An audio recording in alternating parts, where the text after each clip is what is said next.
I've been living a lie, Marina. Darian's voice trembled as he stood in his penthouse, expensive whiskey untouched.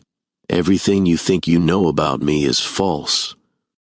Marina froze, wedding ring suddenly heavy on her finger. Just yesterday, they'd celebrated their first anniversary with champagne and promises. Now her husband, the man whose face graced magazine covers, whose name dominated boardrooms, looked like a stranger. My real name isn't Darian Voss. My company, my history, it's all fabricated. Have you ever discovered the person you love isn't who they claim to be? That moment when trust shatters like crystal hitting marble floors? When the man you married has been living a lie, how can you trust anything was real? The shared laughter, whispered dreams, gentle touches, were they genuine or calculated moves in some elaborate game? Would you forgive someone who hid their entire identity, even if they did it for love? Even if behind that deception beat a heart truly devoted to yours? If you've ever questioned someone's true intentions or struggled with trust, leave a comment below. I'd love to hear your stories of relationships tested by secrets. Now, my family, I know some of you haven't subscribed yet. Now tell me, why haven't you subscribed? Are you not sure of our beautifully crafted story yet? Or are you busy? Are you tired? Or probably you are not satisfied with my stories. If you are satisfied, I want you to comment a big yes, I am satisfied. Something big is coming your way this week. I just want you to believe that. And please, as usual, don't forget to comment where you're watching from, and in case you haven't subscribed yet, don't forget to hit that subscribe button. I really and truly love you all. Now let's begin. Darian Voss wasn't born with a silver spoon. At 36, he stood at the helm of Voss Enterprises, a technology conglomerate that transformed how the world communicated. But 20 years ago, he was just a 16-year-old boy with calloused hands from construction work and dreams bigger than his small-town origins. "You'll never amount to anything special," his stepfather had told him repeatedly. Those words, meant to crush, became the foundation upon which Darian built his determination. He arrived in New York with $237 in his pocket, a scholarship to Columbia University, and an unrelenting hunger to prove everyone wrong. While classmates partied, Darian worked 3 jobs and slept 4 hours nightly. He graduated summa cum laude, then entered the corporate battlefield where he quickly distinguished himself as both brilliant and ruthless. By 28, he had launched Voss Enterprises. By 32, he had transformed it into a multi-billion-dollar corporation. Now Forbes regularly featured him as one of America's most eligible bachelors. Handsome, powerful, untouchable. But success came with sacrifice. Darian's apartment, though luxurious, felt hollow. His dating history consisted of strategic appearances with models and socialites, relationships manufactured for publicity rather than connection. He'd become exactly what he'd set out to be, exceptional, yet utterly alone. Marina never expected to be abandoned twice in one lifetime. First by parents who left her on church steps as an infant, then by her fiancé who disappeared 3 days before their wedding, leaving only a note, "I can't do this." At 27, she'd rebuilt her life from those ashes. Though she lacked formal education beyond community college, Marina possessed something rarer, resilience. After her heartbreak, she channeled her pain into helping others, volunteering at the women's shelter that once housed her during her darkest days. "Your worth isn't determined by who stays and who leaves, Mrs. Chambers," the shelter director had told her. "It's determined by who you choose to become despite it all." Marina became a force of quiet strength. She worked as an administrative assistant during the day and pursued her passion for art therapy in evenings, helping traumatized women express what words couldn't capture. Her smile came easily despite her scars, perhaps because of them. Men occasionally expressed interest, but Marina kept them at a careful distance. "My heart's like a house that survived a hurricane," she once told her friend Zoe. "The foundation's solid now, but I'm still fixing the windows." "This is completely unacceptable," Darian's voice cut through the gallery's hushed atmosphere. The entire point of sponsoring this charity event was visibility. How will anyone know Voss Enterprises supports arts therapy if we're tucked away in the corner? The event coordinator visibly trembled. "I'm sorry, Mr. Voss, but find a solution," he interrupted. "Now." Marina, arranging her students' artwork nearby, overheard the exchange. Normally she avoided confrontation, but something about this man's coldness stirred her. "Excuse me," she said, approaching them. "Perhaps I could help?" Darian turned, irritation flashing across his face before freezing as their eyes met. Marina didn't flinch under his gaze. "And you are?" he asked, voice unexpectedly softer. "Marina Vale. I'm one of the art therapists whose work your company is supposedly supporting tonight." The supposedly wasn't lost on Darian. One eyebrow raised slightly. "I see. And how exactly might you help, Ms. Vale? The corner location actually offers better lighting for viewing artwork. Plus, it creates an intimate atmosphere that encourages deeper conversation about these pieces and the women who created them." She motioned toward a painting. "These aren't just pretty pictures, they're stories of survival. People will remember your company's contribution more if they connect emotionally rather than just seeing your logo plastered everywhere." Darian studied her face, searching for ulterior motives but finding none. Most people either feared or flattered him. This woman did neither. "An interesting perspective," he finally said. "Very well, we'll try it your way." Later that evening, Darian found himself lingering near Marina's display, watching as she passionately explained the therapeutic process to attendees. Something about her authenticity drew him, like a man who'd been served artificial sweetener his entire life suddenly tasting real honey. "Your students' work is remarkable," he said, approaching her during a quiet moment. "They're remarkable women," Marina replied. "Art just helps others see what I already know is there, and what's that? Beauty in brokenness." She met his gaze, something most people overlook because they're too focused on perfection. Her words hit uncomfortably close to home. For the first time in years, Darian felt seen, not as Voss Enterprises' CEO, but as the broken boy still trying to prove his worth. "I'd like to increase our foundation support for your program," he said abruptly. Marina smiled. "That's generous. But first, maybe you should actually learn what we do, beyond using us for corporate Instead of anger, Darian felt refreshed by her honesty. "Fair enough. Perhaps you could show me sometime? I teach Wednesday evenings at the East Side Women's Center." "I'll be there." Wednesday arrived, and Marina had almost forgotten about Darian's statement, assuming it was just empty corporate talk. So when the center's receptionist called, voice pitched high with excitement, "Marina, Darian Voss is here to see you," she nearly dropped her coffee. Walking into the lobby, she found him looking distinctly out of place in his tailored suit among the center's worn furniture and motivational posters. "You actually came," she said, not bothering to hide her surprise. "I said I would." His tone suggested keeping his word was a matter of course. "Well, you're overdressed." She gestured to his attire. "Art therapy gets messy." For the first time, uncertainty flickered across his face. "I came directly from a board meeting. I didn't think—" "It's fine," Marina interrupted, her expression softening. "We keep spare clothes for situations like this, though I doubt we have anything that costs more than your tie." To her surprise, Darian loosened said tie and removed it. "And lead the way, Ms. Vale." That evening altered something fundamental in Darian. Watching Marina guide women through creating mandalas, symbols of wholeness and integration, he witnessed genuine transformation happen in real time. These women, many broken by abuse and abandonment, creating beauty despite their circumstances. "Why mandalas?" he asked her afterward as they cleaned paintbrushes. "They represent wholeness emerging from chaos," Marina explained. "Something these women need to believe is possible." She paused. "Something everyone needs to believe, really." Darian nodded, thinking of the chaos behind his carefully constructed life. "Does it work? This therapy? It's not magic, it's a process." Marina smiled. "But yes, it works if you're willing to be honest about your brokenness first." Her words lingered with him long after he returned to his penthouse that night. Have you ever connected with someone who saw beyond your carefully constructed facade? That person who recognized your true self behind the masks we all wear? Share your experience in the comments. I'm curious how many of you have found that rare person who sees your authentic self. For 3 consecutive Wednesdays, Darian appeared at the Women's Center. Each week, he arrived in expensive suits, but willingly changed into donated sweatpants and t-shirts that stretched awkwardly across his broad shoulders. The transformation wasn't just in his clothing.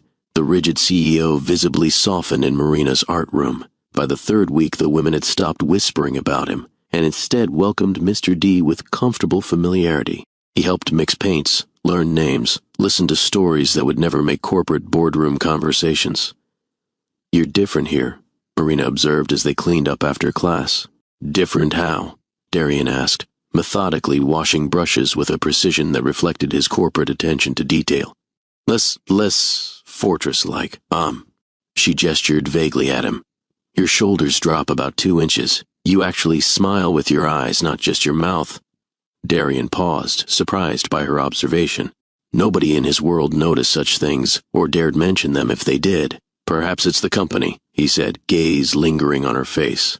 Speaking of which, would you have dinner with me tomorrow night? Marina's brush clattered into the sink. Dinner? As in I'd like to continue our conversation somewhere that doesn't smell like acrylic paint and instant coffee. His attempt at lightness fell slightly flat, revealing uncharacteristic nervousness. Marina studied him, weighing possibilities against past wounds. This isn't about additional funding for the center, is it? It's about wanting to know more about Marina Vale, he replied simply. The woman, not the therapist. Her heart quickened despite her caution. All right, but nothing extravagant. I'm not comfortable in places where the menu has no prices. Darian smiled, a genuine one that transformed his entire face. I know just the place. Jasper Denton, Darian's CFO and closest confidant, leaned against the doorframe of Darian's office. You're leaving at 6? Who are you, and what have you done with Darian Voss? Darian continued gathering his belongings. I have plans. You always have plans. They typically involve spreadsheets and acquisition meetings, not... He checked his watch, leaving during daylight hours. It's dinner. A business dinner that couldn't be scheduled at your usual 8 p.m. slot. When Darian remained silent, understanding dawned on Jasper's face. Wait, an actual date? With a woman? A human woman? Your hilarity knows no bounds, Darian said dryly. Who is she? Please tell me it's not Victoria Chen from SteelTech. The woman's brilliant but terrifying. Her name is Marina. She's an art therapist. Jasper's eyebrows nearly reached his hairline. An art therapist. Not a CEO, lawyer, or someone featured in Fortune magazine's 30 Under 30 Feet? Surprised? It wasn't a question. She's different, Darian admitted. Refreshing. Well, try not to talk about quarterly projections all night, Jasper advised with a grin. And maybe, just maybe, consider letting her see the real Darian Voss, not the robot we've all come to know and tolerate. Your counsel is, as always, indispensable, Darian replied sarcastically, but Jasper's words lingered as he drove to his penthouse to change. The real Darian Voss. Did such a person even exist anymore? Marina had expected Darian to disregard her request for simplicity, so when his sleek Aston Martin pulled up outside a modest Italian restaurant in her neighborhood, one with checkered tablecloths and family photos lining the walls, surprise and appreciation bloomed within her. Antonio's? She asked as he opened her car door. How did you know about this place? Research is what I do. Darian looked almost boyish in dark jeans and a simple button-down shirt. Inn it has excellent reviews for authenticity. The owner emigrated from Naples in the 70s. Inside, the elderly Antonio himself greeted them with boisterous warmth, showing no recognition of the famous CEO. Their table sat in a quiet corner, candlelight dancing across red wine in simple glasses. Marina watched Darian take in the homey atmosphere, so different from the Michelin-starred establishments that typically hosted his business dinners. Is this too rustic for your tastes? She asked. It's perfect, he replied, surprising himself with his sincerity. Sometimes the most meaningful experiences come without pretense. Over homemade pasta and tiramisu, conversation flowed easier than either had anticipated. Marina shared stories of her childhood in foster care, the challenges, but also the unexpected kindnesses that shaped her. Darian spoke of his relentless climb from poverty, revealing vulnerabilities he typically kept locked away. Success was my armor, he admitted. Every promotion, every acquisition was another layer of protection. Protection from what? Marina asked softly. Darian swirled his wine, considering. From being that powerless kid again. From anyone seeing weakness. Yet here you are, telling me about it. His eyes met hers. Yet here I am. As Antonio's began closing, they realized 3 hours had passed in what felt like minutes. Outside, a light rain had begun falling. Marina tilted her face upward, letting droplets touch her skin. Most people run from rain, Darian observed, watching her. I've always loved it, she replied. Rain washes everything clean, gives second chances. He stepped closer, drawn by something he couldn't name. Do you believe in those, second chances? I have to, Marina said. Otherwise, what's the point of surviving the storm?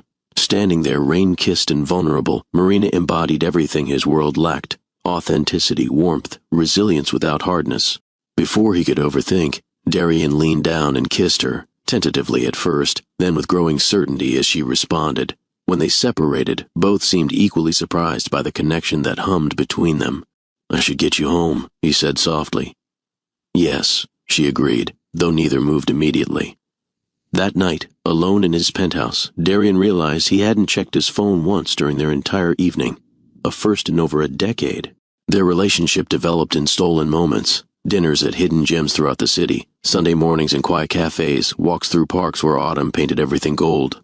For Marina, seeing the gentler side of the notorious CEO was like witnessing a wall slowly coming down, brick by careful brick.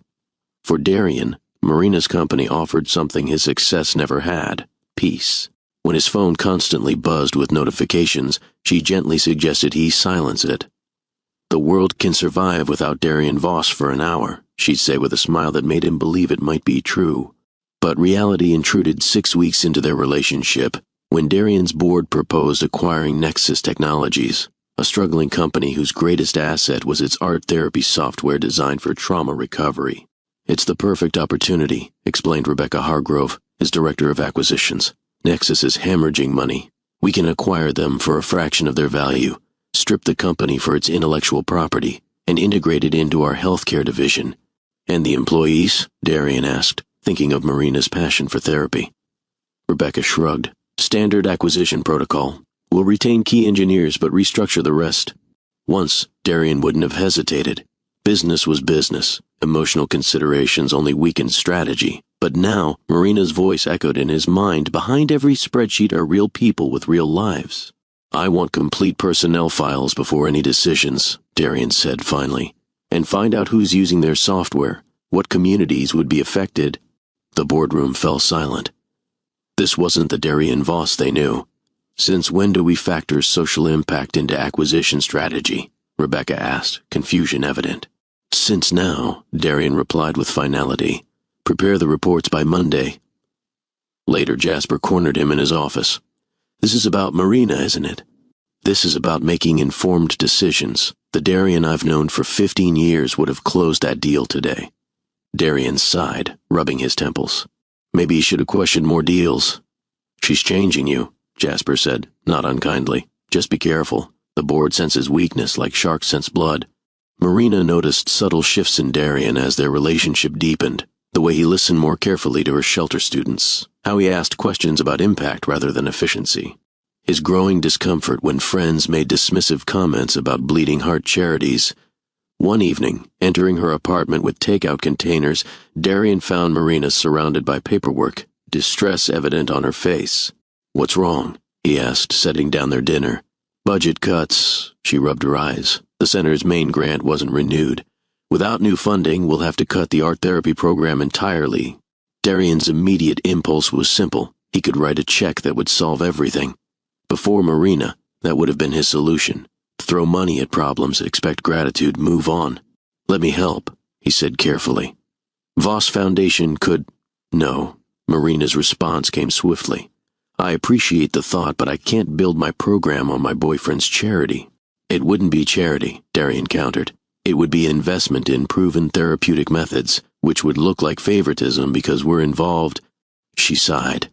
"I need to find independent funding, or the program needs to prove its value more clearly to the existing donors." Frustration flickered across Darian's face. In his world, problems had clear solutions. Marina's principled stance baffled him. "That's admirable but impractical," he said finally. "Pride won't help your students." Marina stiffened. "It's not pride, it's integrity. Something business might approach differently. Meaning?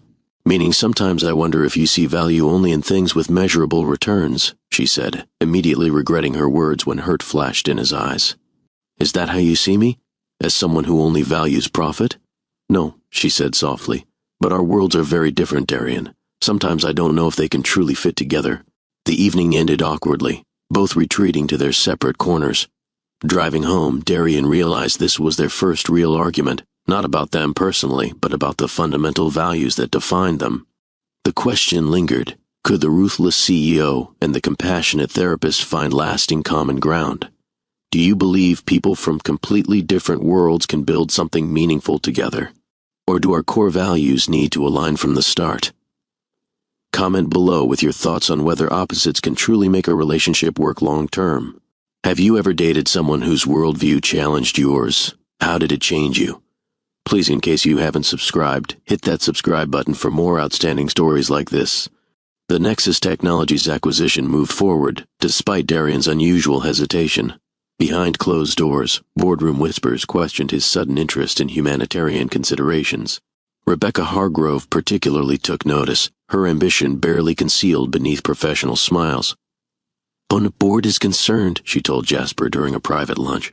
Voss never delayed acquisitions before. Now suddenly he's worried about community impact? Jasper kept his expression neutral. He's considering all angles. That's what made him successful. Or someone is influencing his decisions, Rebecca replied. This girlfriend, the art therapist. Have you met her? Briefly, Jasper lied, having deliberately avoided meeting Marina to maintain plausible deniability in such conversations. Well, I've done some research, Rebecca said, sliding a folder across the table.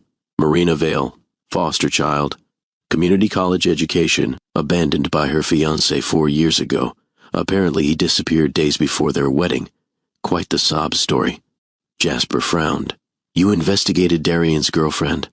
I investigated a potential liability to our company. Rebecca's perfectly manicured nail tapped the folder. The board needs to know if she's manipulating him. Gold diggers come in many forms, Jasper. This crosses a line, he said, pushing the folder back. Lines get crossed when billions are at stake. She stood to leave. If you won't read it, someone else will. The board meeting's Thursday. They'll want answers about his shifting priorities. After she left, Jasper stared at the folder, loyalty to his friend warring with concern about the corporate sharks circling. Finally, he took the file but didn't open it.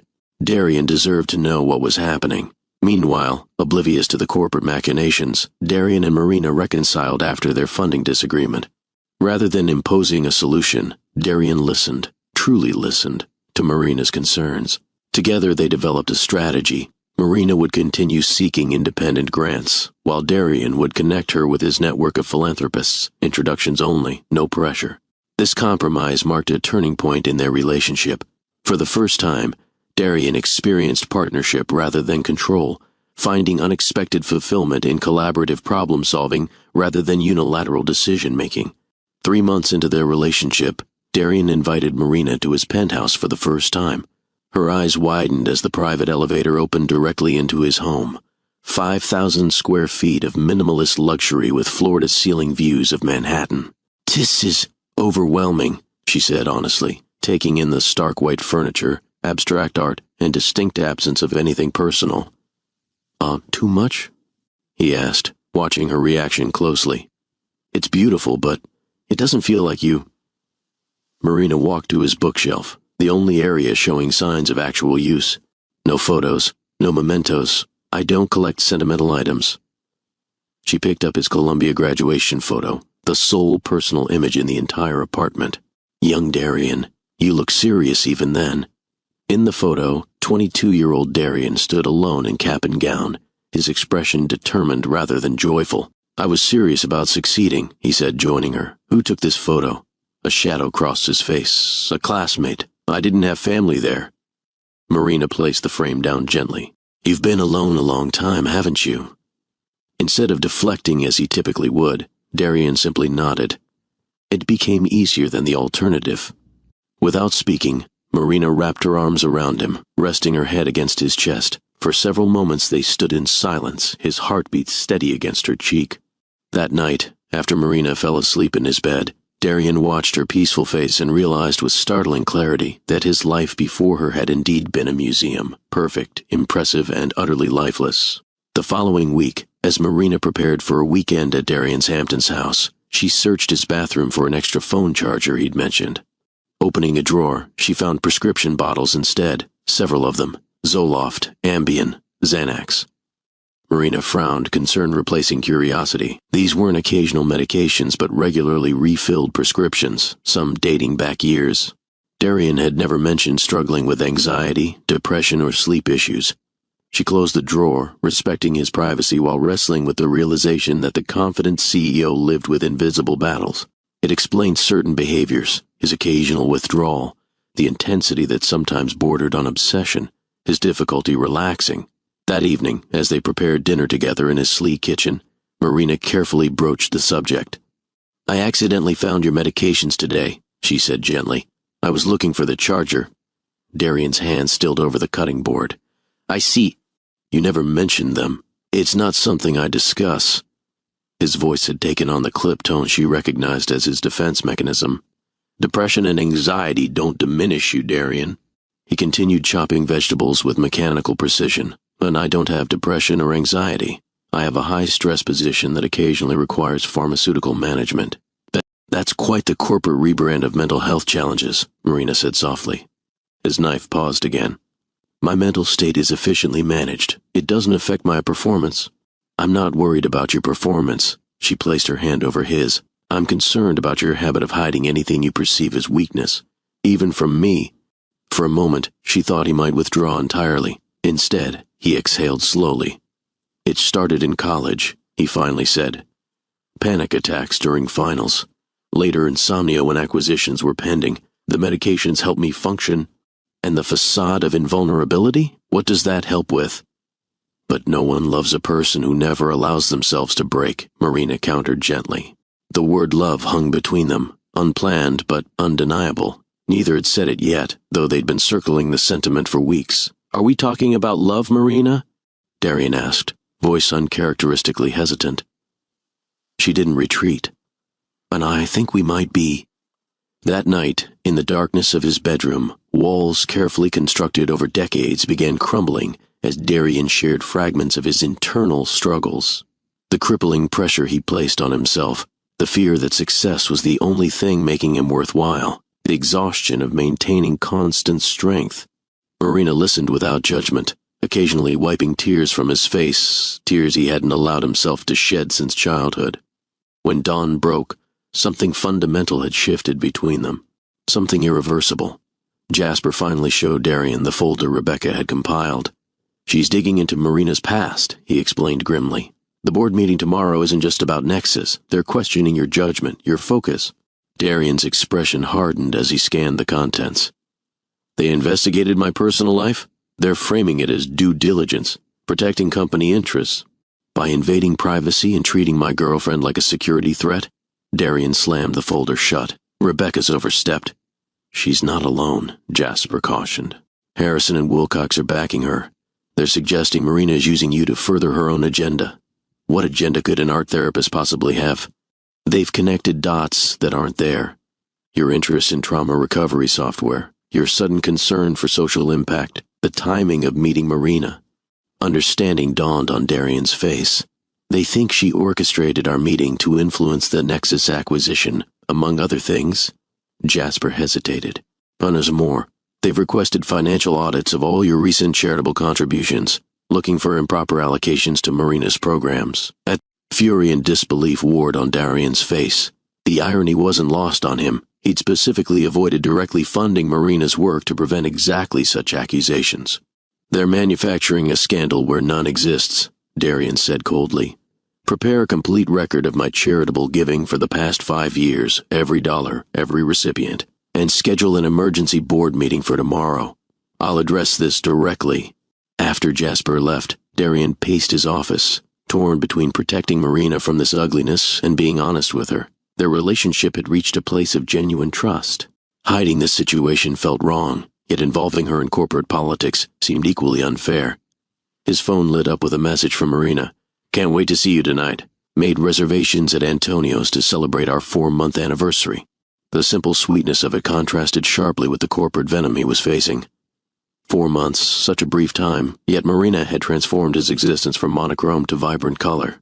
For the first time in his career, Darian realized something more important than Voss Enterprises existed in his life. Marina knew something was wrong the moment Darian entered Antonio's. His smile didn't reach his eyes, and tension radiated from his shoulders. "What happened?" she asked, foregoing greetings. He hesitated, then decided on complete honesty. "My board is investigating you." Marina blinked.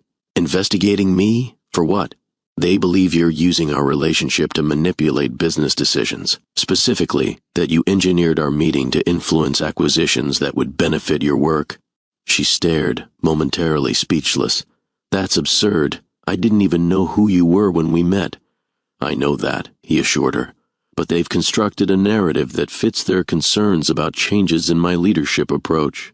Changes like what? Like considering social impact alongside profit, questioning aggressive acquisition tactics. He reached for her hand. Changes you've inspired, though not through manipulation. Marina withdrew her hand, processing. So being with me is damaging your business reputation? No, Darian said firmly. Small-minded board members are interpreting positive growth as weakness. There's a difference. What aren't you telling me? She asked, sensing his continued tension. Darian sighed. They've compiled a file on you. Your foster care background, your ex-fiance, financial struggles. They're using your past to paint you as someone looking for security through me. Pain flashed across Marina's face. They researched my private life, my past trauma? I'm handling it, he assured her. Tomorrow's board meeting will make it clear such tactics are unacceptable.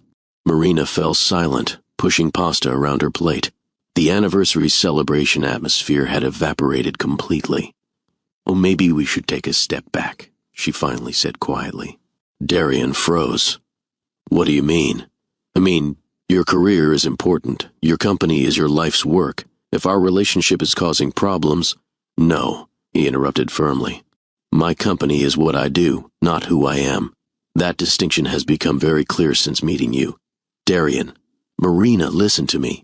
He leaned forward intensely. Before you, success was my only measure of worth. Now I understand there's more to life than quarterly reports and stock prices. I don't want to be the reason your board turns against you. You're the reason I finally recognize which battles matter. He reached for her hand again, and this time she didn't pull away. I love you, Marina. I'm not letting corporate politics take that away. The words hung between them, his first declaration of love, offered not in a romantic moment, but in defiance of outside forces threatening their bond. I love you too, she whispered, eyes glistening, but I'm scared. Powerful people can do real damage when they feel threatened. Let them try, Darian said with quiet determination. Some things are worth fighting for. What would you fight for, regardless of consequences? Is love worth risking a career you've spent decades building? Share your thoughts about choosing between professional success and personal happiness. Have you ever had to make a difficult choice between your heart and your ambitions? Let me know in the comments below. Please don't forget to subscribe. Darian arrived at Voss Enterprises headquarters at 6 a.m., hours before the emergency board meeting. He needed time to prepare, to center himself before the confrontation. The office felt different now. The gleaming glass and steel that once represented his greatest achievement now seemed hollow compared to what waited for him outside these walls. Jasper found him reviewing documents in the conference room. Everything's ready, Jasper said, placing a thick binder before him. 5 years of charitable contributions, all authorized through proper channels. Nothing inappropriate. And Marina's center?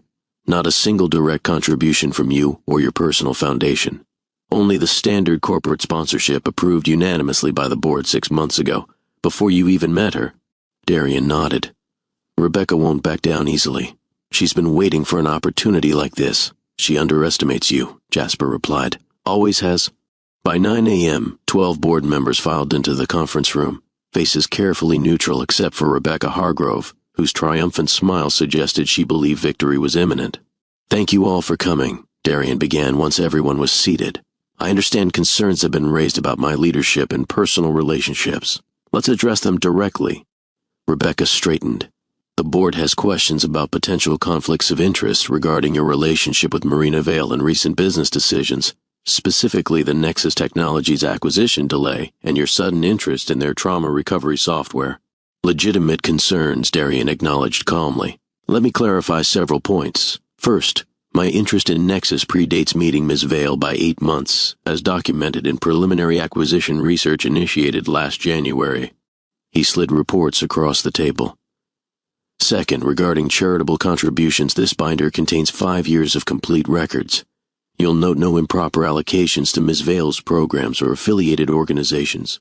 Rebecca's smile faltered. Third, and most importantly, Darian continued, voice hardening, a nest investigation into Ms. Vale's personal history represents a severe ethical breach I cannot overlook. Murmurs rippled through the room. We have a responsibility, Rebecca began. You have a responsibility to respect boundaries. Darian interrupted. Digging into my girlfriend's foster care records and previous relationships crosses every professional and ethical line. Several board members shifted uncomfortably. If her background affects company interests. Rebecca tried again. Her background, Darian cut in, includes surviving abandonment and building a career helping traumatized women heal through art. If that somehow threatens Voss Enterprises, perhaps we should reconsider what this company stands for. Arnold Wilson, the eldest board member, cleared his throat. Darian, no one questions your dedication to this company, but your behavior has changed. Acquisition delays, social impact concerns, these aren't consistent with your prior leadership style. You're right, Arnold. My perspective has evolved. Darian looked around the table. For 15 years, I have built this company focusing exclusively on growth and profit. That approach brought tremendous financial success, but left other values unexplored. He stood, commanding the room with quiet authority. Marina Vale hasn't manipulated my business decisions. She's reminded me that compassionate leadership and profitability aren't mutually exclusive. That perspective makes me a better CEO, not a compromised one. Rebecca scoffed. Pretty words, but business isn't about feelings. No, Darian agreed. It's about sustainable growth, innovation, and creating value. Show me where my recent decisions have damaged those objectives. Silence fell as board members exchanged glances. Our stock has risen 18% this quarter, Jasper added helpfully. Employee retention is at a 5-year high. The Nexus delay resulted in a more advantageous purchase price when we identified their cash flow problems. My personal life is my own, Darian concluded. My leadership remains strong. If anyone feels they cannot support this company's direction under my guidance, I'll accept your resignation immediately. His gaze rested pointedly on Rebecca, whose face had flushed with anger and embarrassment. The vote that followed was 10-2 in Darian's favor. Rebecca and one ally stood opposed, but the message was clear. Darian Voss remained firmly in control. Meeting adjourned, he announced, gathering his materials. Rebecca, a word in my office. The private conversation was brief and decisive. By afternoon, Rebecca Hargrove had cleared her desk, her resignation effective immediately. That evening, Darian recounted the board meeting to Marina over dinner at her apartment. Her modest one-bedroom felt infinitely more comforting than his penthouse after the day's events. You stood up to your entire board for me, Marina said, still processing. You risked everything. Not everything, Darian corrected. I would have risked everything by losing you. Marina squeezed his hand, but something troubled her expression. What's wrong? He asked. She hesitated. Won't this file they compiled about me? What exactly did it say about my ex-fiancé? Just that he abandoned you before your wedding.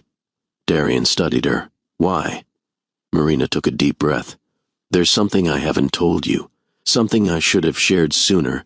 Darian waited, tension creeping into his shoulders. My ex, Eric, he didn't just leave, he disappeared completely. Marina's voice quavered slightly. No contact with friends or family. His bank accounts untouched. His car found at the airport with no record of him boarding any flights. Darian frowned. That sounds like a potential crime, Marina finished. Yes, police investigated for months. They suspected I might be involved, given the timing. It was intense. Why didn't you tell me this? Because it's the darkest chapter of my life, she admitted. Being abandoned was painful enough. Being suspected of involvement in his disappearance was devastating. Eventually, they found evidence he'd been planning to leave for months. Hidden bank accounts, a secret phone. They concluded he orchestrated his own disappearance. Did they know where he went? Marina shook her head. When a case remains technically open but inactive, I've spent 4 years rebuilding my life from that trauma. It's not something I discuss casually, even with people I trust. Darian processed this revelation, understanding dawning. This is why you're so cautious about our relationship, why you needed time to trust me.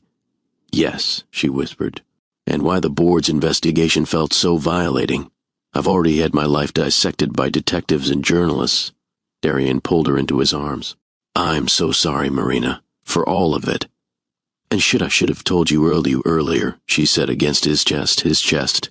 Since I was afraid it would change how you saw me. It does change how I see you, he said softly, and it makes your strength even more remarkable. That night marked another deepening of their bond, secrets revealed, vulnerabilities shared, acceptance offered without reservation. 6 months into their relationship, Darian had never been happier. The corporate drama had settled. His leadership position was secure. Most importantly, Marina had become the center of his world, his partner, confidant, and the person who made his luxurious penthouse finally feel like home. They'd established comfortable routines, Sunday brunches at local cafes, Wednesday evening art classes, quiet nights reading together on his balcony overlooking the city. Marina had even carved out a small studio space in his penthouse, adding bright colors and creative chaos to his formerly pristine home. Her toothbrush in his bathroom, her favorite tea in his kitchen, her laughter echoing through rooms that had known only silence. These simple additions transformed everything.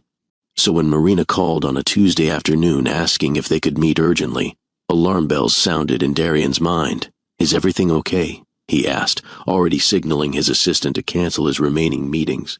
"I'm fine," Marina assured him. "Just need to talk. In person."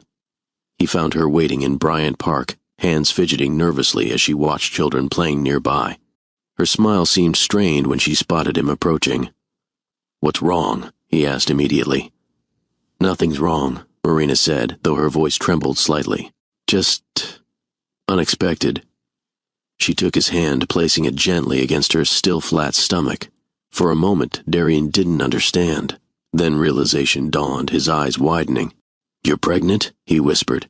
Marina nodded, watching his reaction carefully. "Yes, and there's more?" "Twins," she said softly. 2 heartbeats. The doctor confirmed this morning." Darian stared at her, momentarily speechless. His mind raced through calculations, implications, responsibilities, then abruptly cleared as joy surged through him. Without warning, he lifted Marina from the bench, spinning her in a circle as laughter escaped him, uninhibited and genuine in a way few had ever witnessed from the controlled CEO. "You're happy?" Marina asked when he set her down, her own eyes bright with relieved tears. "Happy doesn't begin to cover it," Darian replied, cupping her face.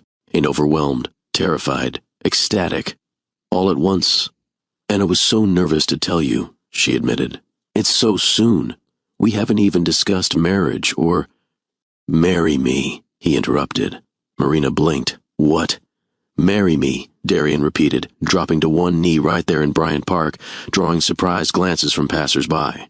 "Not because of the babies, not because it's expected, but because I love you, Marina Vale. Because you've shown me what matters in life, because I can't imagine my future without you in it." Tears streamed down Marina's face. "This isn't how I expected today to go. Is that a yes?" he asked, still kneeling. "We don't have a ring," she pointed out, laughing through tears. "Details," Darian dismissed with uncharacteristic casualness. "I'm a CEO. I solve problems for a living. Ring comes later. Answer comes now." "Yes," Marina said, pulling him to his feet. "Yes, I'll marry you, Darian Voss." As they embraced, surrounded by strangers in a public park, the reserved CEO completely indifferent to onlookers, Darian realized how profoundly Marina had changed him. 6 months ago, such public emotional display would have been unthinkable. Now it felt like the only appropriate response to the joy expanding within him. The pregnancy changed everything. Darian, who had prided himself on meticulous planning and business, attacked parenthood preparation with equal dedication. Books on pregnancy and child development appeared on his nightstand. Nursery designs were researched with the same thoroughness he'd apply to corporate acquisitions. Jasper found him one evening reviewing college savings plans for infants not yet born. "You know they don't start college for 18 years, right?" Jasper teased. 18 years passes quickly," Darian replied without irony. "Financial planning requires foresight." Jasper shook his head, amused by his friend's transformation. The board would never believe this. The ruthless Darian Voss researching baby monitors and diaper services during lunch breaks, and a ruthless Darian Voss is evolving, he replied simply. The wedding was small but elegant, a private ceremony in the botanical gardens with only their closest friends attending. Marina glowed in a simple white dress that accommodated her growing belly. Darian, watching her walk toward him, felt a certainty he'd never known in business dealings. This connection, this family they were creating, was what he'd been working toward without realizing it. As Marina's pregnancy progressed, Darian made unprecedented changes at Voss Enterprises. He implemented flexible work policies, expanded parental leave, and even installed a daycare center in the corporate headquarters. "Becoming a father has opened my eyes," he explained to stunned executives. "Our employees aren't just assets, they're people with families and responsibilities outside these walls.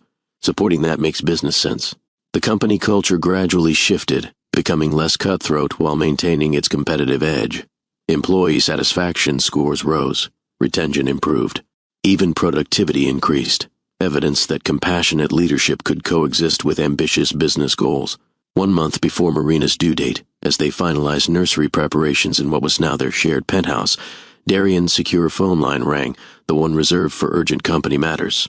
"Mr. Voss," his head of security said tensely, "there's a situation requiring immediate attention." "What kind of situation?" Darian asked, watching Marina arrange stuffed animals in matching cribs.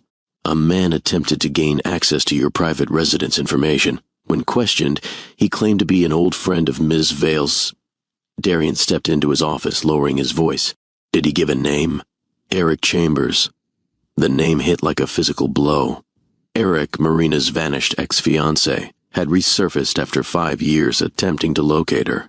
"Where is he now?" Darian asked, mind racing. Security detained him.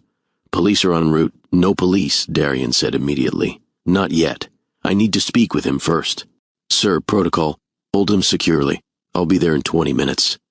Ending the call, Darian stood frozen, weighing options. Marina was 8 months pregnant with twins. Her past trauma resurfacing now could cause dangerous stress. Yet keeping this from her felt deeply wrong after all they'd built together.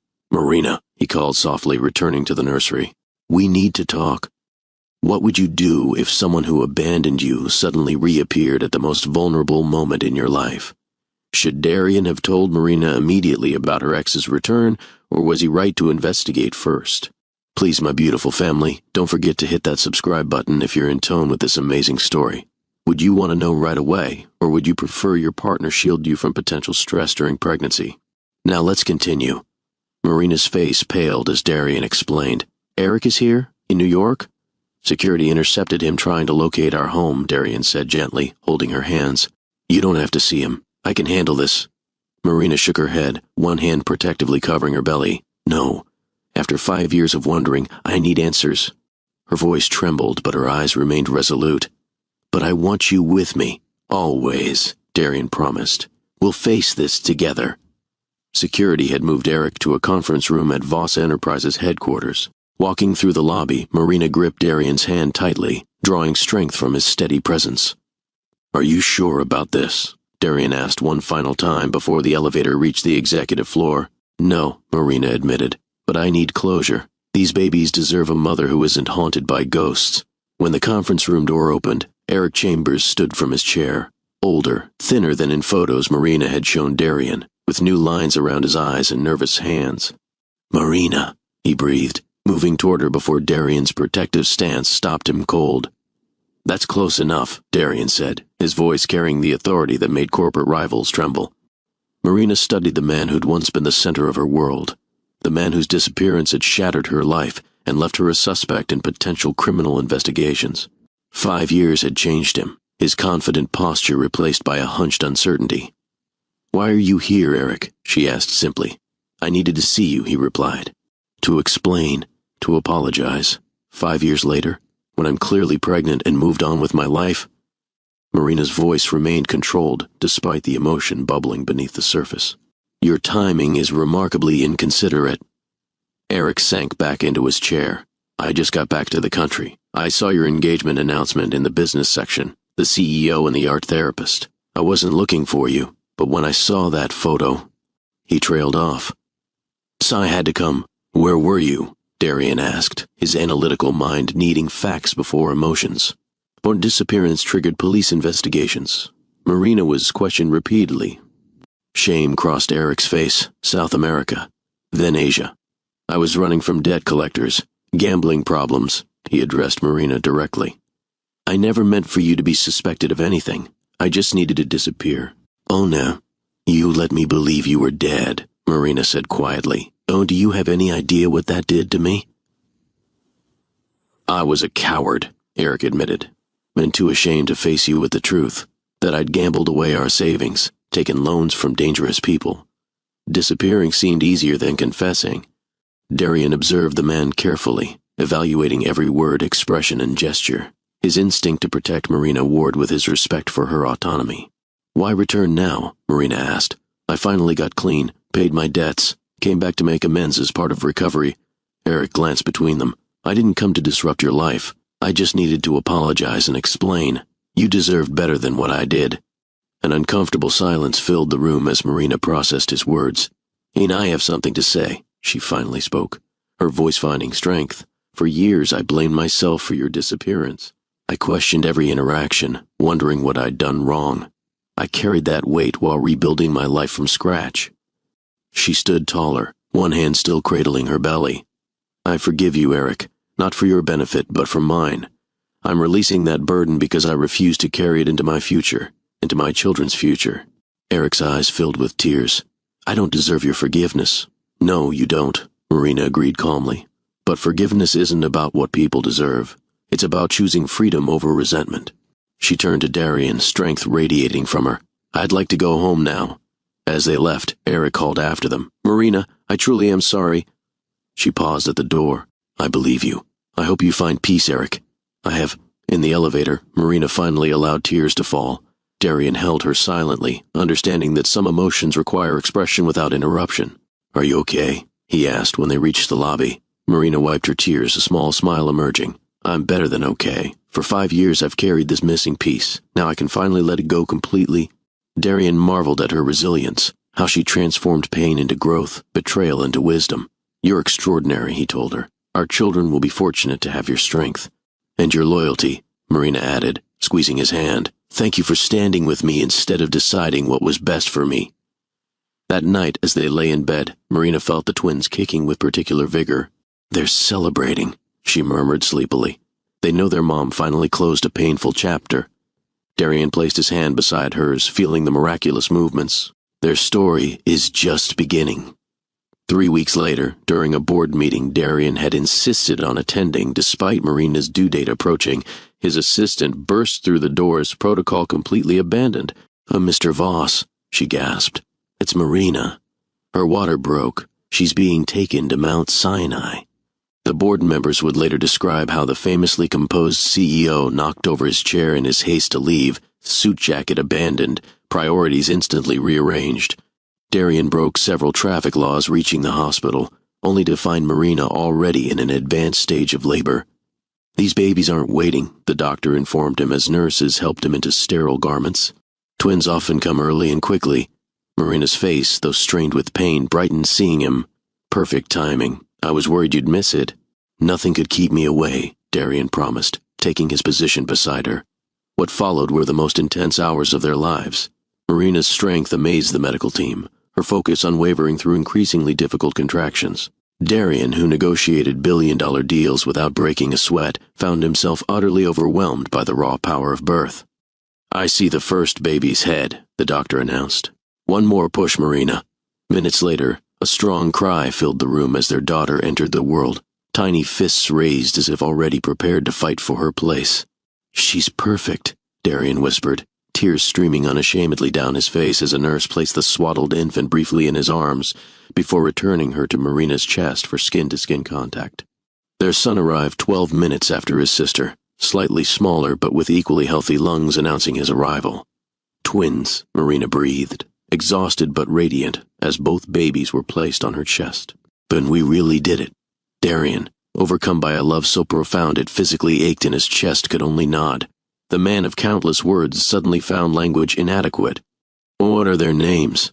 A nurse asked, clipboard ready. They had discussed options extensively but waited to meet their children before deciding. Lily, Marina said, touching their daughter's dark, wispy hair.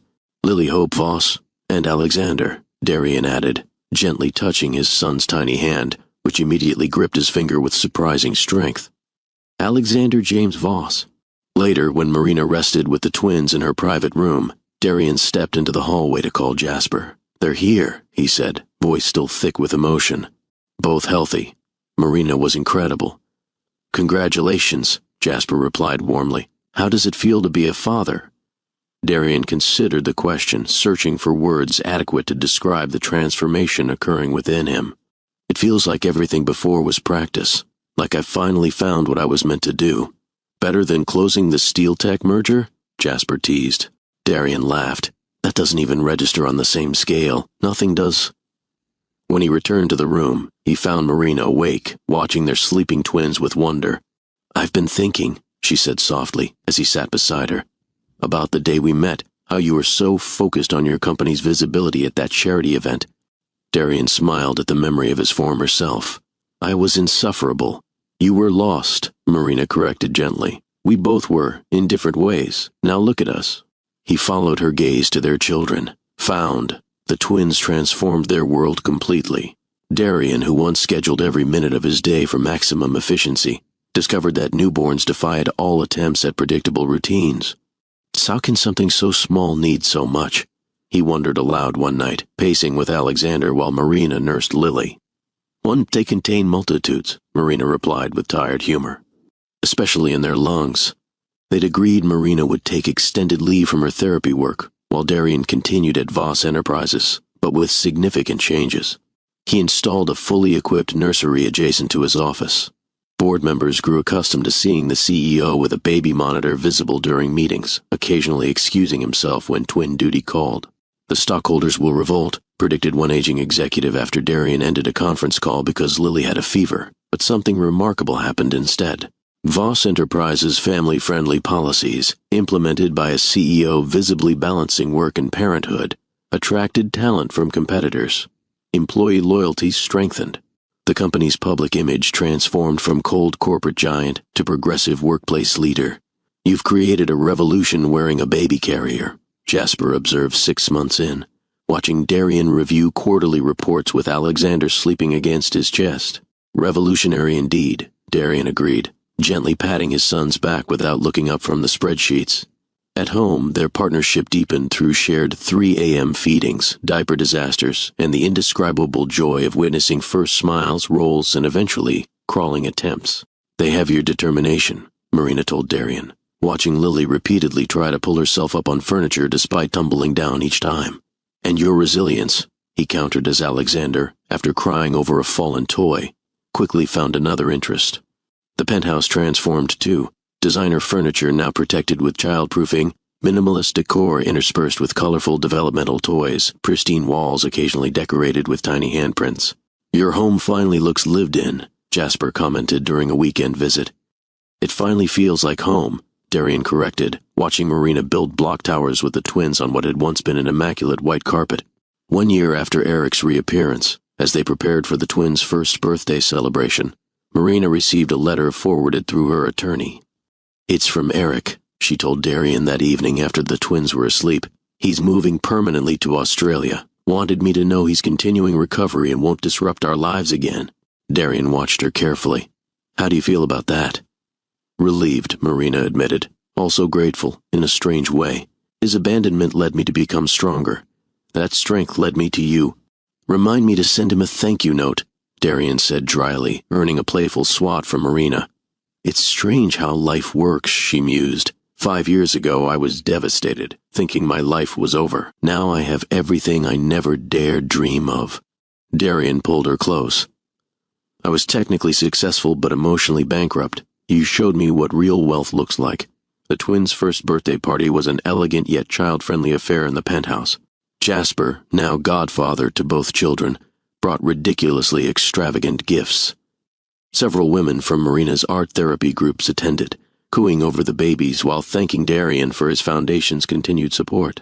Most touching was Mrs. Chambers' attendance, the elderly shelter director who had once comforted a heartbroken Marina after Eric's disappearance. "I always told you that your worth wasn't determined by who leaves," Mrs. Chambers reminded Marina, watching the twins smear cake on their faces. "But sometimes it is revealed by who stays and who arrives." Later, after guests departed and the twins finally succumbed to exhaustion, Darian led Marina to their balcony where a bottle of champagne waited. "1 year of parenthood deserves a toast," he said, pouring 2 glasses. "To surviving twins, sleep deprivation, and corporate America simultaneously." Marina laughed, accepting her glass. "To our family, the one I thought I'd never have. Remember when we met? You talked about beauty and brokenness." Marina nodded, leaning against his shoulder. "I remember. I didn't understand then. I saw brokenness as weakness, something to hide, to overcome." He gazed toward their sleeping children visible through the nursery monitor. "Now I understand that our broken places are where the light gets in. where growth happens. Look at you, getting philosophical at midnight, Marina teased gently. And blamed sleep deprivation, Darian replied with a smile. Makes me unusually reflective. Daddy, up? Alexander demanded, arms raised toward Darian, who was reviewing documents at his home office desk. A magic word? Darian prompted, already setting aside his work. Please, the toddler replied triumphantly. Beside him, Lily was already climbing onto Darian's chair without assistance. I help Daddy work, she announced, reaching for his keyboard with determined little fingers. Marina appeared in the doorway, amusement lighting her face. Board meeting in 5 minutes, she reminded him. Your tie is crooked, thanks to our son's enthusiastic greeting. Darian adjusted his tie while balancing both children. So still sure about today? Absolutely, Marina confirmed. And the center needs this funding, and the board seeing the actual impact will help secure it long term. The Eastside Women's Center, where they'd spent their first Wednesday evening together nearly 3 years earlier, was now the flagship location for a network of art therapy programs throughout the city. The Voss Foundation provided crucial support, but Marina insisted on maintaining program independence and diverse funding sources. Today marked a milestone. Board members would visit the center to evaluate expanding the program nationally. Nervous? Darian asked as they settled the twins with their regular nanny. A little, Marina admitted. It's been my dream to make this therapy accessible everywhere. They'll love it, Darian assured her. Just like I loved it when a certain art therapist showed me how meaningful it could be. At the center, Marina led the presentation with passionate expertise while Darian watched proudly from the sidelines. The board members, once skeptical of soft investments, engaged directly with program participants, witnessing firsthand how art therapy helped women rebuild lives shattered by trauma. This is remarkable work, commented Arnold Wilson, the initially doubtful board member. The metrics on recovery rates and community reintegration are impressive. Numbers tell part of the story, Marina replied. But I hope today you've seen the human impact beyond spreadsheets. The board unanimously approved national expansion funding that afternoon. And you were magnificent, Darian told her afterward, driving home where their twins waited. In perfect blend of compassion and data-driven results. Marina smiled. I've learned from the best how to speak corporate while keeping heart at the center. And I've learned from you that heart isn't a liability in business. It's our greatest asset. They pulled into their building's garage, but before exiting the car, Darian reached for Marina's hand. 3 years ago, I was the most desired CEO in this city, professionally respected but personally empty. You changed everything. We changed each other, Marina corrected gently. That lonely, abandoned woman doesn't exist anymore either. No, Darian agreed. Now you're the formidable Mrs. Voss, nationally recognized art therapist, mother of the 2 most amazing children on Earth, and the absolute center of my universe. Marina leaned across the console to kiss him softly. Not bad for a rejected, abandoned woman and a workaholic CEO, Not bad at all, Darian agreed, his gaze filled with the same wonder as when he'd first held their twins. Though I think extraordinary is more accurate. Upstairs they were greeted by excited toddler voices calling, Mama, Dada, as little feet pattered across hardwood floors. Elegant furnishings now coexisted with children's artwork proudly displayed in expensive frames. Family photos, something once conspicuously absent, covered walls and filled shelves. This was success redefined, not measured in acquisitions or stock prices, but in little arms reaching upward, in trusts rebuilt from betrayal's ashes, in a family created against all odds. The most desired CEO in the city had found something far more valuable than corporate acclaim, and the once rejected woman had discovered her greatest worth resided not in others' acceptance, but in her capacity to transform pain into purpose, abandonment into abundant love. Together, they'd built something neither could have created alone, a testimony to love's power to heal, transform, and create new life, both in the twins they adored and in the people they'd become through loving each other. Daddy, is it time yet? Lily tugged impatiently at Darian's suit pants while he adjusted his cufflinks. Almost, princess, he answered, bending to her level. At 5 years old, Lily had inherited Marina's artistic sensitivity and Darian's determination, a combination that made her both delightful and formidable. Alexander burst into the master bedroom, bow tie askew, dark hair falling across his forehead. Mom says we're going to be late. Unlike his twins' meticulous attention to detail, Alexander approached life with enthusiastic chaos. Your mother has impeccable timing, Darian conceded, straightening his son's tie. "Tell her we're ready." Tonight marked the 5th anniversary of the Voss Family Foundation, established shortly after the twins' birth. What began as Darian's corporate philanthropy had evolved into a family mission, transforming trauma recovery programs nationwide through art therapy initiatives Marina pioneered. The celebration gala would gather benefactors, program directors, and most meaningfully, graduates of their programs who'd rebuilt shattered lives through creative healing. Marina appeared in the doorway, stunning in a midnight blue gown. "Oh, my three favorite people clean up nicely," she observed with a smile. "Oh, Mommy, pretty," Alexander announced, launching himself at her legs. "Careful of Mommy's dress," Lily cautioned, approaching more gracefully to examine Marina's simple pearl necklace. Darian's gift for their 3rd wedding anniversary. Darian's breath caught watching them. 5 years into fatherhood, moments like these still struck him with their perfection. The powerful CEO who once measured worth through accomplishments now found his greatest joy in these small family tableaus. "You're staring," Marina noted, eyes twinkling. "Admiring," he corrected. "There's a difference." The family made their entrance at the Metropolitan Museum's Grand Hall an hour later. Guests parted as the Voss family approached, the twins walking confidently beside their parents, miniature versions of Darian and Marina in formal attire. "They're getting so big," Jasper commented, greeting them with champagne for the adults and sparkling cider for the children. "Growing too fast," Marina agreed, smoothing Lily's hair affectionately. Jasper, now married himself with a 1-year-old daughter, had softened considerably since becoming a father. "Fatherhood suits you," he told Darian for perhaps the 100th time. Who would have thought the corporate shark would become a devoted family man? "Everyone evolves," Darian replied simply. "Speaking of which, how's your paternity leave going?" The Voss Enterprises executive team watched with interest as their CEO moved through the room, stopping to introduce his children to key stakeholders. Listening attentively to program participants sharing their recovery journeys, his hand never straying far from the small of Marina's back. "'Tis a completely different person," Rebecca's replacement whispered to another executive. "But hard to believe this is the same man who once fired someone for scheduling a meeting 15 minutes late." "Not different," corrected Arnold Wilson, overhearing. "More complete. Marina didn't change Darian. She revealed parts of him that were always there, just dormant."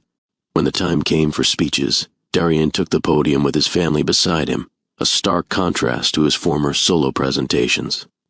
5 years ago, he began, Voss Enterprises measured success through profits and market share. Important metrics, certainly, but incomplete. His gaze swept the room. Today we measure success differently, through lives transformed, communities strengthened, and families healed. He gestured toward a wall displaying before and after artwork from program participants, stark images of trauma gradually evolving into expressions of hope and healing. Each piece represents someone who found their voice again after violence silenced them, someone who reclaimed their future after trauma threatened to define them. "This isn't just philanthropy, it's investment in human potential." Marina stepped forward, her quiet presence commanding attention without effort. "When trauma fractures a life," she said, "traditional therapy provides essential support, but art speaks when words fail, accessing emotions buried too deep for language." She smiled at her husband. "Sometimes the most unexpected people teach us this truth." 5 years ago, a CEO who claimed to know nothing about art discovered its power to heal, not just others, but himself. The twins, remarkably patient during their parents' speeches, received warm applause when Lily confidently announced into the microphone, "When we help people make pretty things from sad feelings." But as the evening concluded, Marina found Darian watching a particular program graduate, a young woman now employed as an assistant art therapist, confidently explaining her journey to potential donors. "Thinking about how far she's come?" Marina asked, joining him. "Thinking about how far we've all come," Darian replied. "Remember when corporate success seemed like the only measure of worth?" Marina leaned against his shoulder. "Remember when being abandoned seemed like the end of my story, not the beginning?" "We were both wrong," Darian said softly. "Gloriously wrong," Marina agreed. The following Monday, Darian convened Voss Enterprises' annual leadership retreat, though retreat hardly described the transformation this gathering had undergone. Where once executives met in sterile conference rooms to discuss market domination strategies, now they gathered at the company's Riverside campus. complete with collaborative spaces, wellness areas, and a fully operational childcare center. Today's agenda included traditional business planning alongside social impact assessment, an integrated approach that had become Voss Enterprises' hallmark under Darian's evolved leadership. Our quarterly numbers exceeded projections by 17%, Darian noted during his opening remarks. Our employee retention rate is at 97%, unprecedented in our industry. And our community impact metrics show 28,000 individuals directly benefiting from our initiatives. Jasper, recently promoted to COO, added, "Worth noting that since implementing our comprehensive family support policies, productivity has increased rather than decreased, contrary to what some analysts predicted." The transformation of Voss Enterprises from cutthroat corporate environment to human-centered powerhouse hadn't happened overnight. Each policy change faced resistance. Each shift in priorities required proof of viability. "We've become the employer of choice for top talent," Darian continued. "People want to work for companies that value them as complete humans, not just productive units." The statement would have been unrecognizable coming from the Darian Voss of 6 years prior. The man who measured worth through endless hours worked and sacrifices made. During a break, Arnold Wilson approached Darian on the campus grounds. "I'm retiring next month," the veteran board member announced. "And you've earned it," Darian replied. 35 years of service deserves a proper celebration." Arnold shook his head. "No grand celebrations. But I wanted to tell you something privately." He glanced around before continuing. "Cy opposed your relationship with Marina initially. Thought she was distracting you from the company's interests." Darian nodded, remembering those tense board meetings. "I was wrong," Arnold admitted. "Dead wrong. She didn't weaken this company. She helped transform it into something more sustainable, more meaningful. The old model was burning people out, creating wealth but not value. Your support has been invaluable during the transition," Darian acknowledged. "I'm old enough to admit when my assumptions need updating," Arnold replied. "My granddaughter just started in the management training program here. Under the old culture, I wouldn't have wanted her anywhere near this company." "Better world," Arnold corrected. Later that evening, recounting the conversation to Marina as they prepared dinner together in their penthouse kitchen, Darian reflected on the significance of Arnold's words. "His approval shouldn't matter," Darian noted, slicing vegetables with precision. "Yet somehow it feels important." "Because it represents something larger," Marina suggested, checking on a pasta sauce while keeping an eye on the twins playing nearby. "It's validation that integrity and compassion can coexist with business success." "The company is stronger now," Darian agreed. "More resilient, more innovative." "Just like its CEO," Marina said with a smile. As the twins approached their 6th birthday, Marina received an unexpected invitation. A prestigious art therapy conference wanted her to deliver the keynote address on her pioneering work, integrating traditional therapy with creative expression for trauma recovery. "They're flying us to Paris," she told Darian, wide-eyed with disbelief. "All 4 of us. They want to showcase how family integration supports healing practices." Darian immediately rearranged his schedule to accommodate the trip. "Your first international recognition," he said proudly, "though certainly not your last." The conference coincided with the twins' spring break from their Montessori school, allowing for an extended family vacation through France following Marina's professional obligations. Standing in the wings before her keynote speech, Marina felt a momentary wave of doubt. The audience included renowned psychologists, therapists, and researchers from around the world. 6 years ago, she'd been a part-time art therapist at a struggling women's center. "Nervous?" Darian asked softly, appearing beside her. "Terrified," she admitted. "All these distinguished professionals are about to learn from the best in the field," Darian completed, squeezing her hand. "Remember when you stood up to me at that charity event? When you refused to be intimidated by my position or reputation?" Marina smiled at the memory. "I was terrified then too. Yet you spoke your truth anyway," he reminded her. "Just as you will today."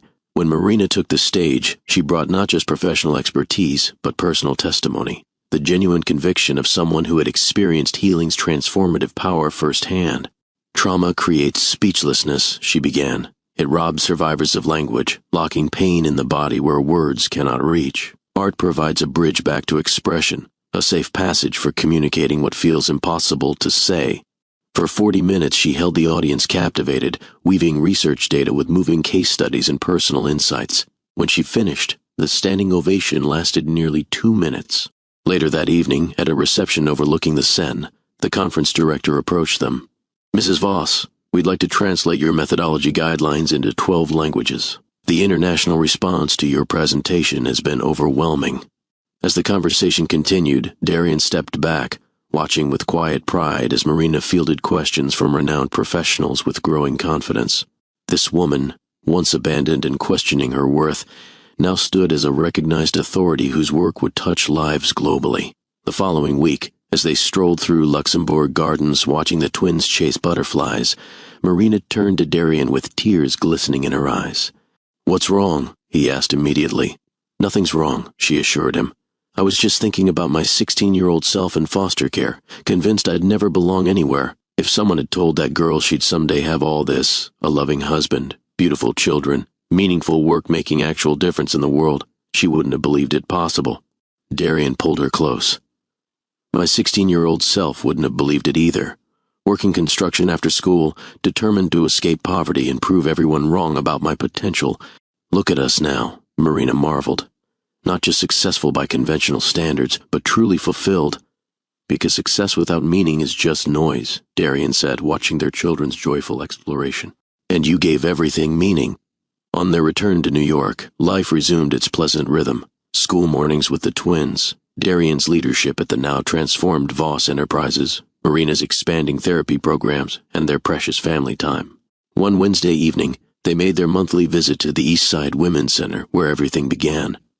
Though they'd established dozens of similar programs nationwide, this location remained special, their foundation. And Mr. and Mrs. Voss, the receptionist's greeting was warmer than any corporate acknowledgement Darian had ever received. "The new group is so excited to meet you both." The new group comprised women recently escaped from domestic violence situations, their first week in the art therapy program Marina had once led and now mentored from a distance. "I'm nervous," whispered a young mother clutching her toddler's hand as Marina and Darian entered. "So was I my first day here," Marina replied, sitting beside her. "It's okay to be nervous when you're rebuilding your life." The session unfolded with gentle introductions, simple art exercises, and gradually increasing comfort. Darian, now experienced in these settings, moved easily among the women, respectful, attentive, nothing like the intimidating CEO he once exclusively embodied. Watching him help a woman mix paints while discussing her future employment hopes, Marina felt a familiar warmth spread through her chest. This man contained multitudes: the brilliant strategist, the devoted father, the patient mentor, the passionate husband. Each role authentic, each essential to the whole. Later that night, after tucking the twins into bed with stories and kisses, Marina found Darian on their balcony gazing at the city lights. "Happy?" she asked, joining him. "Heavy thoughts for a Wednesday," she teased gently. "Not heavy," clarifying. He turned to face her. 6 years ago I thought my legacy would be Voss Enterprises. Buildings with my name, market dominance, wealth accumulation. Marina listened, sensing he needed to articulate something important. "Now I understand my real legacy is sitting in 2 small beds down the hall, learning to read and question everything." He smiled. "And in those women tonight, finding courage to restart their lives. And in you, the extraordinary person you've become partly because we found each other. That works both ways," Marina reminded him. "You're not the same man who bristled when I suggested the corner position might actually be better for his company's charity display." Darian laughed at the memory. "I was insufferable." "You were incomplete," Marina corrected. "As was I." They stood together in comfortable silence, the city stretching before them, a vastly different view than either had imagined for themselves years earlier. "You know what I wish," Marina finally said. "What's that?" "I wish everyone could understand that rejection isn't the end of your story, that abandonment can be the beginning of finding your true worth." She leaned against him.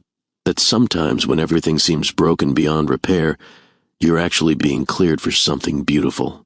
And sometimes," Darian added, "the most desired things, success, power, acclaim, are empty without something real to come home to." "We should write a book," Marina joked. "Why not?" Darian replied seriously. "Your story, our story, could help others see possibilities beyond their current pain."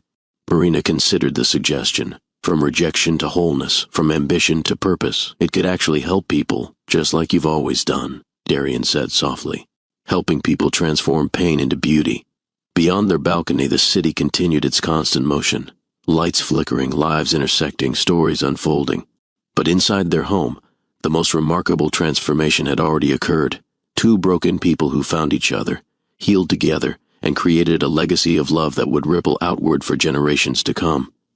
We all face moments that seem to define or limit us: rejection, failure, loss, or even success that feels hollow. What defining moment in your life eventually led to unexpected blessings? Has pain ever cleared the path for something beautiful in your experience? Share your story of transformation in the comments below. Your journey might be exactly what someone else needs to hear today, to keep believing in second chances and new beginnings. And finally, please don't forget to subscribe to Love and Twilights with Dr. Phillips. Thank you for joining us, my beautiful family. Until next time, keep living your best life.